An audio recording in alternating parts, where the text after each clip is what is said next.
Good day, everyone. I am Samantha Almira Gakasan, your reporter for today. Snack House is a snack and hangout place located just outside the campus. It is designed not just as a place to eat, but also a space where people can relax, do their schoolworks or assignments, and spend time with friends. We offer delicious food and drinks in a comfortable environment, perfect for socializing and studying. Our business aims to serve the following groups of people.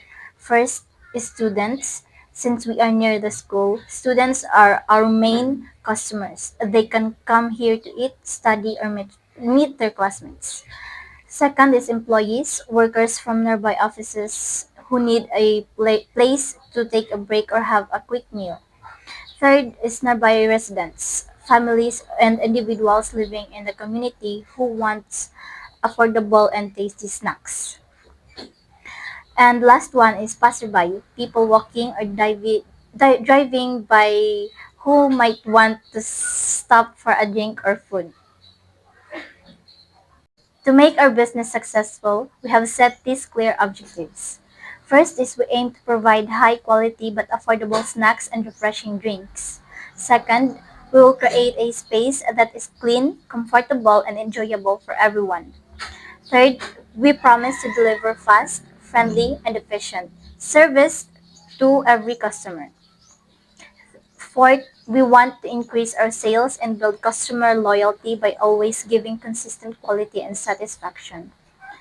Last one is we plan to produce new and exciting menu items regularly to keep our customers interested and happy.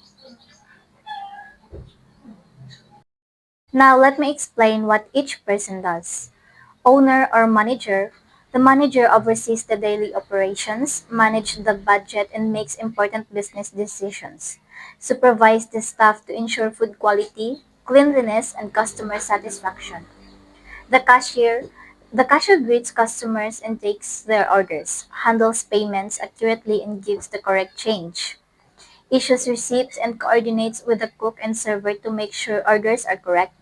Third is marketing. The marketing staff promotes the business by making posters and managing social media, creates promotional offers to attract more customers, helps build the business image, and makes people aware of our menu and services. Okay guys, dito sa second slide sa organizational structures. Fourth one is cook.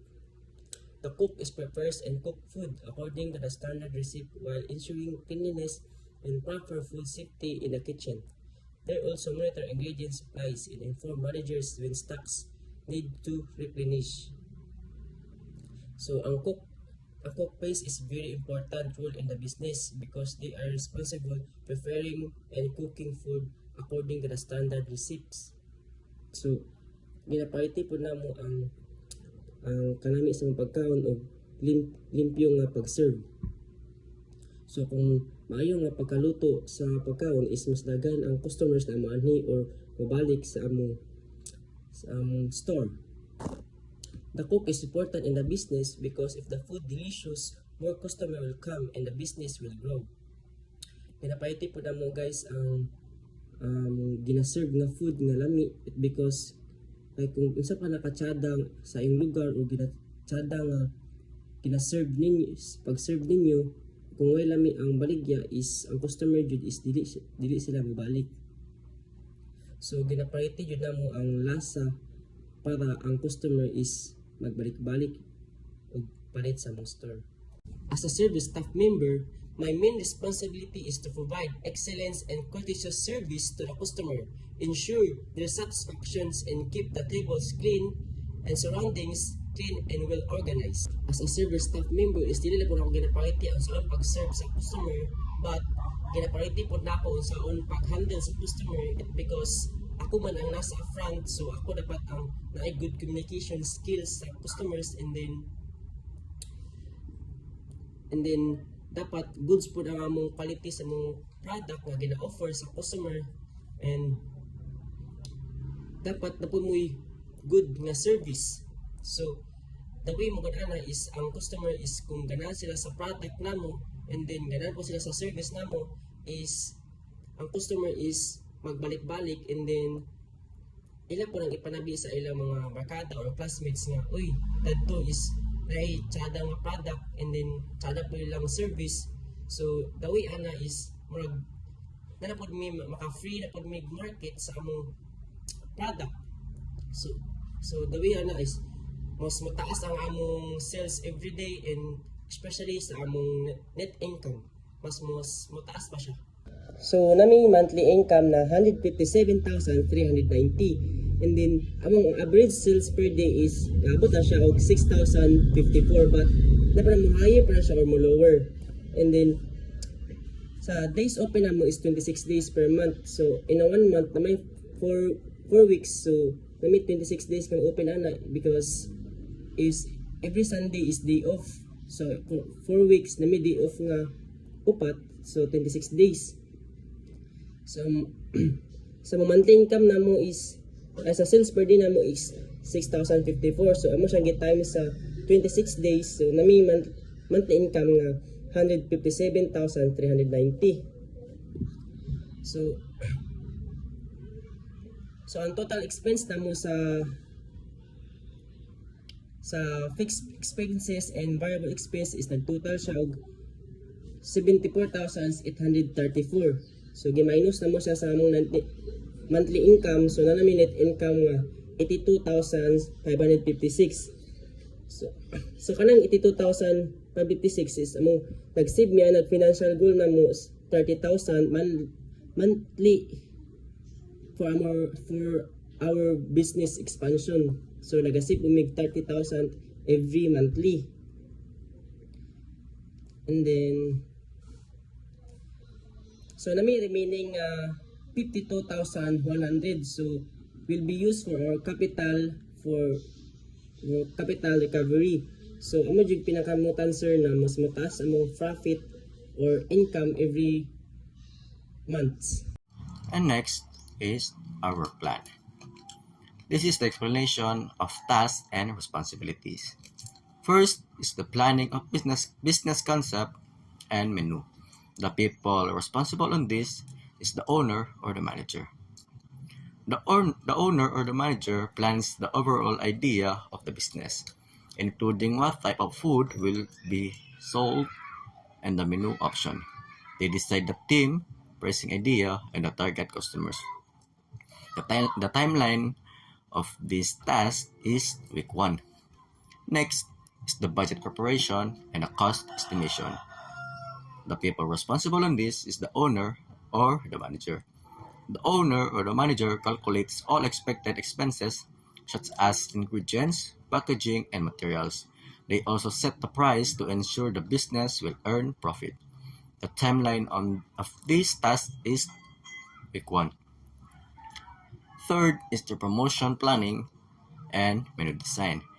The people responsible on this is the marketing staff. The marketing staff create promotional strategies like social media posts and advertisement. They also design the menu to make it attractive and easy to understand. The timeline of this task is week 1. Fourth is the preparation of food and serving area. And the people responsible of this is the all crew. All crew members work together to prepare the workspace. They organize cooking tools, clean the area, and make sure everything is ready for operation. Next is staff training and practice operation. The people responsible on this is the owner or the manager. The owner or the manager trains the teams on their roles, such as cooking, serving, and handling orders. They also conduct practice runs to ensure smooth operation. The timeline of this task is week 2. Next is the official opening of Snack House. And the people responsible of this is the all crew. All crew members participate in the opening of the business. They work together to serve customer and ensure everything runs properly on the first day. The timeline of this task is week 3. Last is the daily food preparation, service, and sales recording. The people responsible of this is the cook, server, and cashier. The cook prepares the food and assists the customer and serves the order. And the cashiers handle payment and records all sales transaction. So next is our resources needed or our budget table. So first we have our capital. Our capital is 300,000. So our capital is allocated as essential capital for covering set of costs and provide financial buffer for operation. And next is our monthly income. Our monthly income is 157,390, which serve as a foundation for covering all expenses and generating our profit. So next is our fixed expenses. Our fixed expenses is we have rent 10,000, salaries 12,000, utilities 5,000, insurance 3,000, loan repayment of 2,290. So our total fixed expenses is 32,290. So our fixed expenses are predictable and essential for maintaining day-to-day operations.